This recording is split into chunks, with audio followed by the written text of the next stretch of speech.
क्या यही जिंदगी है? जीवन के 20 साल हवा की तरह उड़ गए। फिर शुरू हुई नौकरी की खोज।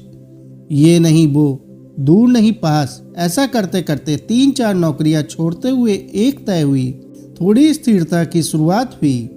फिर हाथ आया पहली तनख्वाह का चेक। वह बैंक में जमा हुआ और शुरू हुआ अकाउंट में जमा होने वाले शून्यों का अंतहीन खेल। 2-3 वर्ष निकल गए। बैंक में थोड़े और शून्य बढ़ गए। उम्र 25 की हो गई और फिर विवाह हो गया। जीवन की राम कहानी शुरू हो गई। शुरू के 1-2 साल नरम गुलाबी रसीले सपनीले गुजरे। हाथों में हाथ डालकर घूमना फिरना, रंग बिरंगे सपने। पर ये दिन जल्द ही उड़ गए और फिर बच्चे की आने की आहट हुई। वर्ष भर में पालना झूलने लगा। अब सारा ध्यान बच्चे पर केंद्रित हो गया। उठना बैठना, खाना पीना, लाड़ दुलार। समय कैसे फटाफट निकल गया पता ही नहीं चला। इस बीच कब मेरा हाथ उसके हाथ से निकल गया, बातें करना, घूमना फिरना कब बंद हो गया, दोनों को पता ही नहीं चला। बच्चा बड़ा होता गया, वो बच्चे में व्यस्त हो गई, मैं अपने काम में। घर और गाड़ी की किस्त, बच्चे की जिम्मेदारी, शिक्षा और भविष्य की सुविधा, और साथ ही बैंक में शून्य बढ़ाने की चिंता। उसने भी अपने आप को काम में पूरी तरह झोंक दिया और मैंने भी। इतने में मैं 35 का हो गया। घर, गाड़ी, बैंक में शून्य, परिवार सब है, फिर भी कुछ कमी है। पर वो है क्या, समझ नहीं आया। उसकी चिड़चिड़ बढ़ती गई। मैं उदासीन होने लगा। इस बीच दिन बीतते गए, समय गुजरता गया। बच्चा बड़ा हो गया। उसका खुद का संसार तैयार होता गया। कब 10वीं आई और चली गई पता भी नहीं चला। तब तक दोनों ही 40-42 के हो गए। बैंक में शून्य बढ़ता ही गया। एक नितांत एकांत क्षण में मुझे वो गुजरे दिन याद आए और मौका देखकर उससे कहा, अरे जरा यहाँ आओ, पास बैठो, चलो हाथ में हाथ डालकर कहीं घूम के आते हैं।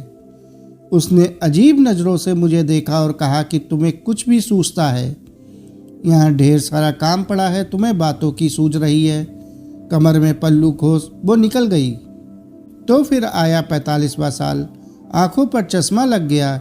बाल काला रंग छोड़ने लगे। दिमाग में कुछ उलझने शुरू हो गईं। बेटा उधर कॉलेज में था, इधर बैंक में शून्य बढ़ रहे थे। देखते ही देखते उसका कॉलेज खत्म। वह अपने पैरों पे खड़ा हो गया। उसके पंख फूटे और उड़ गया परदेश। मेरी पत्नी के बालों का रंग भी उड़ने लगा। कभी कभी दिमाग साथ छोड़ने लगा। उसे चश्मा भी लग गया। मैं खुद बूढ़ा हो गया। वो भी उम्र दराज लगने लगी। दोनों 55 से 60 की ओर बढ़ने लगे। बैंक के शून्यों की कोई खबर नहीं। बाहर आने जाने के कार्यक्रम बंद होने लगे। अब तो गोली और दवाइयों के दिन और समय निश्चित होने लगे। बच्चे बड़े होंगे तब हम साथ रहेंगे, सोच कर लिया गया घर अब बोझ लगने लगा। बच्चे कब वापस आएंगे, यही सोचते सोचते बाकी के दिन गुजरने लगे। एक दिन यूं ही सोफे पर बैठा ठंडी हवा का आनंद ले रहा था। वो दिया बाती कर रही थी, तभी फोन की घंटी बजी। लपक के फोन उठाया। दूसरी तरफ बेटा था, जिसने कहा कि उसने शादी कर ली है और अब वह परदेश में ही रहेगा। उसने ये भी कहा कि पिताजी आपके बैंक के शून्यों को किसी वृद्धा आश्रम में दे देना और आप भी वहीं रह लेना।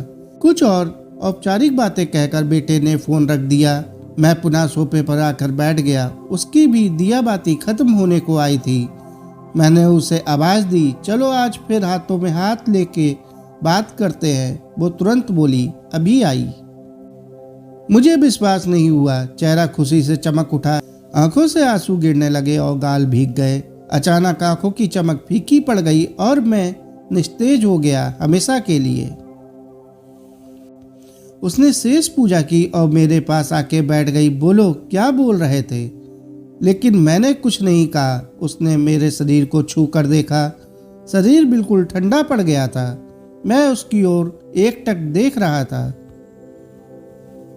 क्षण भर को वो शून्य हो गई। क्या करूं, उसे कुछ समझ नहीं आया। लेकिन 1-2 मिनट में ही वो चैतन्य हो गई। धीरे से उठी, पूजा घर में गई, एक अगरबत्ती की, ईश्वर को प्रणाम किया और फिर से आके सोफे पर बैठ गई। मेरा ठंडा हाथ अपने हाथों में लिया और बोली, चलो कहाँ घूमने चलना है तुम्हें? क्या बातें करनी है तुम्हें, बोलो। ऐसा कहते हुए उसकी आंखें भर आईं। वो एकटक मुझे देखती रही। आंखों से अश्रुधारा बह निकली। मेरा सर उसके कंधों पर गिर गया। ठंडी हवा का झोंका अब भी चल रहा था। क्या यही जिंदगी है? नहीं, सब अपना नसीब साथ लेके आते हैं, इसलिए कुछ समय अपने लिए भी निकालो। जीवन अपना है तो जीने के तरीके भी अपने रखो। शुरुआत आज से करो, क्योंकि कल कभी नहीं आएगा। साथियों, आपको यह कहानी कैसी लगी कमेंट करके जरूर बताएं। कहानी अच्छी लगी हो तो कहानी को लाइक और चैनल को सब्सक्राइब जरूर कर लें। धन्यवाद।